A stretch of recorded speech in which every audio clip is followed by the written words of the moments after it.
say the telecommunications infrastructure lets you share that infrastructure. But here's where the really interesting piece is, which is creating platforms that enable others to apply their own assets. And that is the game-changing piece. When you come up with a platform that lets other people bring their money, their minds, and their investment, and then you get a huge lift of scale and speed. And I think each one of these is interesting, but this last one is, I consider it the most incredible. If you could pull this off, it's remarkable. So here are some examples to get you thinking about excess capacity. So ways in which we share excess capacity. This one, I feel like this should be a little IQ test for those of you in technology. I'll give you just a couple seconds. What am I going to talk about now? Cloud computing. Anyone get it? So cloud computing, Amazon has a very cyclical business that is going up. But it's fourth quarter, everyone buys the fourth quarter for the Christmas season. So they would always have to build in a huge amount of extra server and data capacity to capture the impending huge lift at the end. So it was an enormous cost center for Amazon. Someone thought very carefully about, wow, we have excess capacity, let's sell servers and data to everyone else. And here's what they did. So here's, the blue is bandwidth that was for Amazon's own self, this big cost center of theirs. They thought of the idea of doing cloud computing and selling those services in the middle of 2006. This is a graph of theirs, so I couldn't touch it, but I was talking to a Google executive. The first 3 quarters of 2008, the 2009 sales for the first 3 quarters tripled this 2008. So you can picture the graph going like that. It is Amazon's highest growing sector of their business, and is immensely profitable. And so what did they do? They looked at their own excess capacity, a profit center, and they turned it around and made this unbelievable high growth business for themselves. Here's one I want you to think about excess capacity in all different ways. This is a photo from Bogota, Colombia. And every Sunday from 7 a.m. to 2 p.m., they close 130 kilometers of roads. And so if we think about Sundays, or whichever is the quiet day, probably hear another, that there's not very many cars in those streets, so they close those streets to cars at the cost of just putting the barriers up. And every Sunday, 1.3 million people from Bogota go out and use these streets. So this was excess capacity, excess road capacity, a lot of empty space that they closed off, and now 1.3 million people. And again, thinking about this idea of unintended benefits, for the city of Bogota, in the transportation sector, it is world-renowned for this particular thing. People think Bogota is very forward-thinking. It's gotten the population vastly more healthy. There's been a lot more community involvement because now they have this place where they have exercise and dance classes, and everyone, the whole community comes out, and people ride their bicycles other days of the week. So, excess road capacity at specific times of day. So here are some, when I translated my slides from another format to this, I got some weird stuff happening. So here are some amazing examples of these platforms that are the most incredible ones that invite end users to bring their own resources, skills, and money. And here, an old city street of which you guys have many of these streets that have not been locked down to one use. When you lock a street down to one use, just cars, and just fast-moving cars, you cut out what we see in the street, which is people talking, people riding their bicycles, people with cars, and of course, commerce all happening on these streets at the same time. Today, we have made streets more and more narrowly defined, and all the other excess capacity uses, we have just cut them down. I think of the educational system as a method also of an example of a platform in which other people bring their resources. So think of the education system as this structure to which we bring our children and our minds, and we convert children into productive members of society. So it's this platform where the real assets and the real costs are brought by the individuals. And streets are another.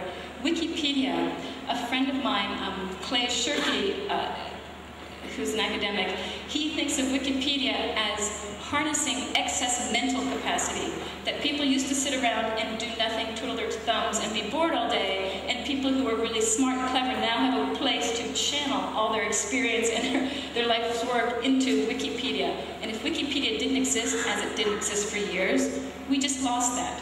And now we've been able to create this amazing platform.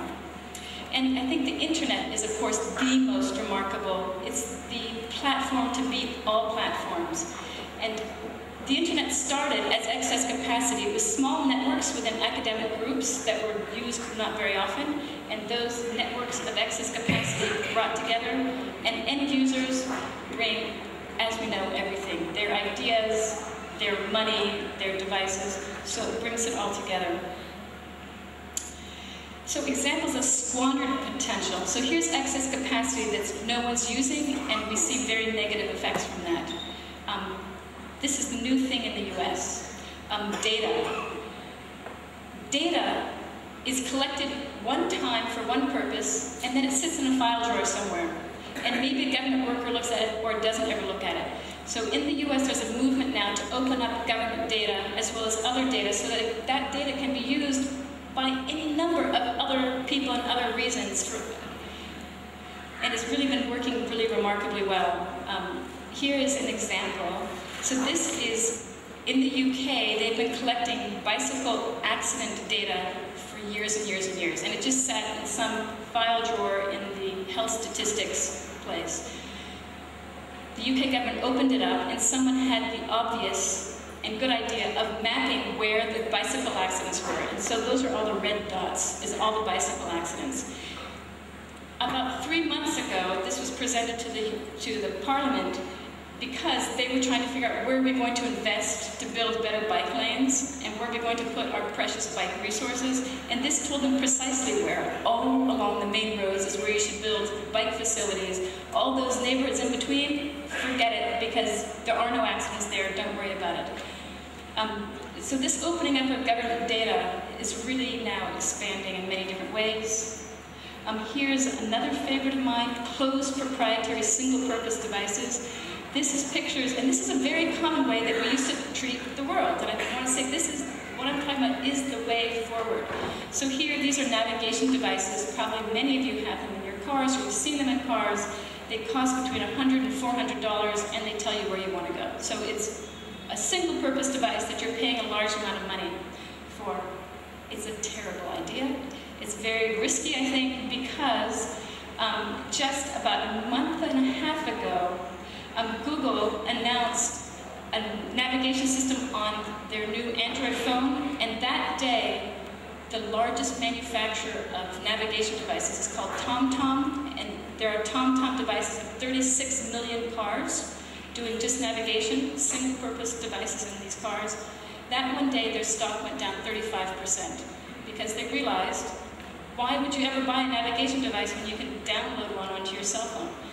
So the way forward really is when we think about how much money each one of us can pay for things, how many resources we want to use, is to start doing multi-purposing every device so that my handset now I can use for any number of things.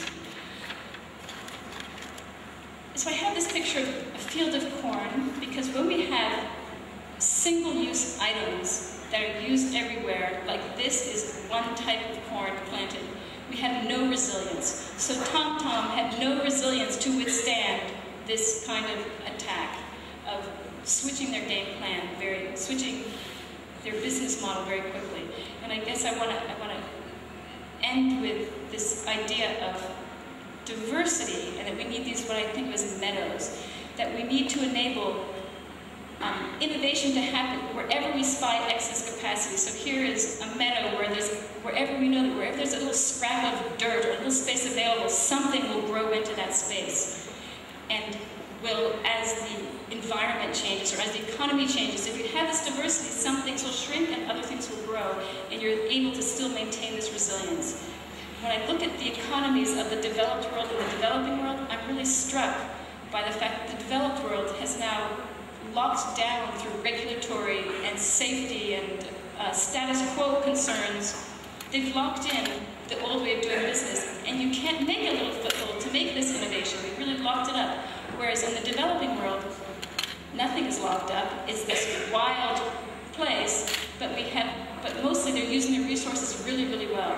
So we have abundance and lockup over here, and scarcity and opportunity over here. We need to bring those. So this concept of more meadows, I'm trying to get into the government sector and into the corporate sector, that they need to make sure they have places where you can innovate and succeed and fail. We don't know what, we come back to the 100,000 applications of the iPhone. Many of them are completely useless. We know they're useless and stupid, but many of them we can't predict which is the one that's going to be great. So we need to have these opportunities for innovation. And as I was thinking of meadows, I was realizing that these very recognizable pictures to you, this is Chandi Chowk in Delhi, and I think it's been a downtown marketplace for 1,500 years. And it's been able to survive 1,500 years because of the diversity that's going on.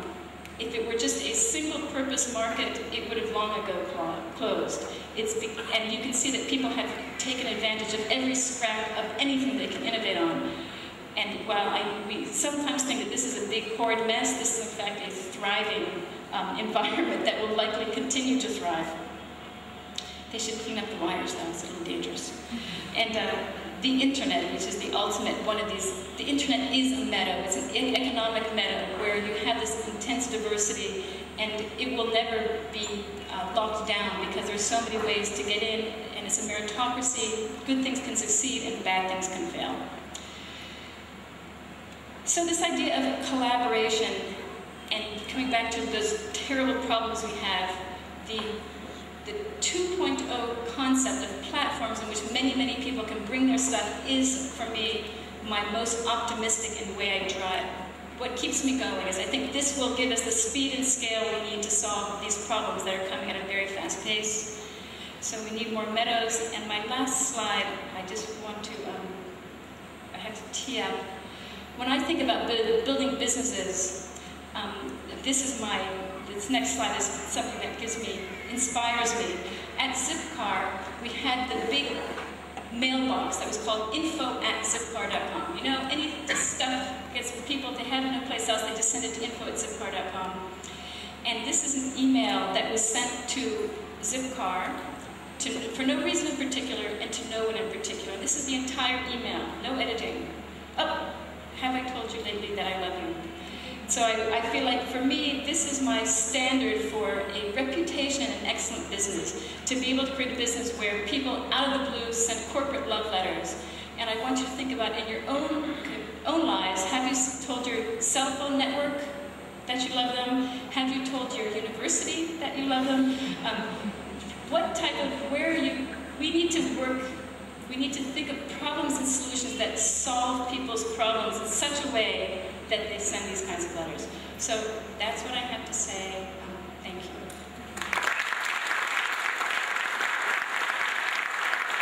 What it was like to do a startup, or what I'm hearing out in the technology realm. Yes?